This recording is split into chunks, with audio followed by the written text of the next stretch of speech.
you have to have an essential sense of Li, and there's no way of prescribing it. This is the very devil for teachers, because you see all our universities and schools are trying to teach creativity. That's the great thing these days, you know. And you hear at the Esalen, all sorts of people are giving courses and workshops in creativity. Now, the trouble is this. If we found out a method whereby we could teach creativity, and everybody could just explain how it was done, it would no longer be of interest. What always is an essential element in the creative is the mysterious. The dark, it's like the black in lacquer. The impenetrable, and yet the profound depth out of which glorious things come, but nobody can see why. There's a poem which says that when the bird calls, the mountain becomes more mysterious. You imagine, for example, you're in a mountain valley, and everything is very silent. And suddenly a crow squawks somewhere. Don't even see, understand why you don't believe me.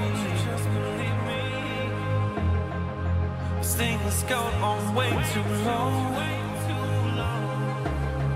but it's not on now. Just gotta hold on. It's like you don't even see me.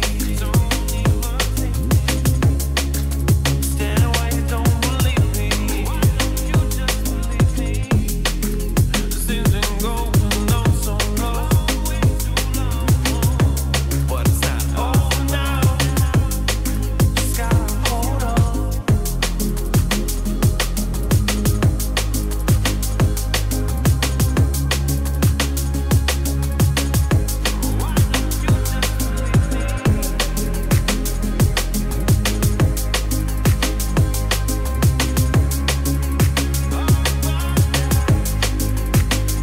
You can't even see me.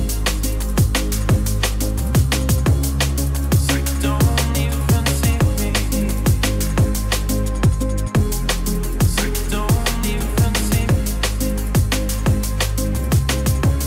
So you don't even see me.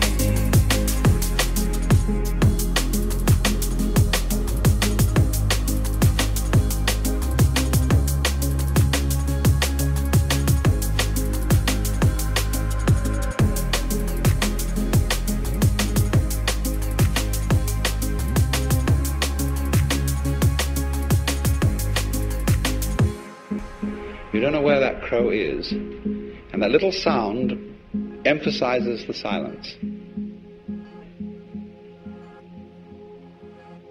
Now, all those things have in them, you see, an element of mystery. There's a Chinese poem which puts it this way. It is a poem written by a man who has gone to find a sage in the mountains. And the sage has a little hut at the foot of the mountain, and a boy there who is his servant. I asked the boy beneath the pines. He said, the master's gone alone, herb gathering somewhere on the mount, cloud hidden, whereabouts unknown. Don't even see me. Understand why you don't believe me. You just believe me. This thing has gone on way too long. But it's not over now. Just gotta hold on. Don't even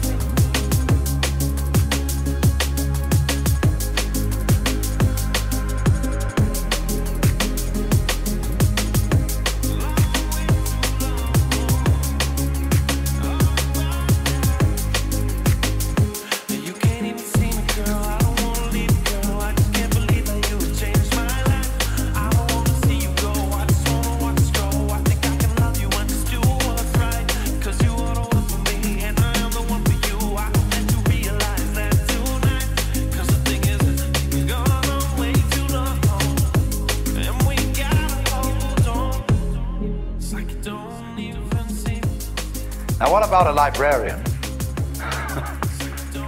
A person who writes books about books, a bibliographer, a classifier of classifications. That's a pretty dusty occupation. And as we know, sometimes librarians seem to be very dusty people. They seem way removed from life, all tied up in their categories and catalogues and musts and mustn'ts. And,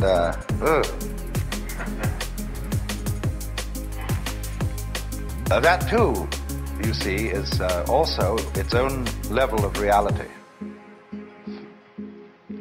And thinking about thinking can be lived with just as much direct, fresh spontaneity as just living without thinking.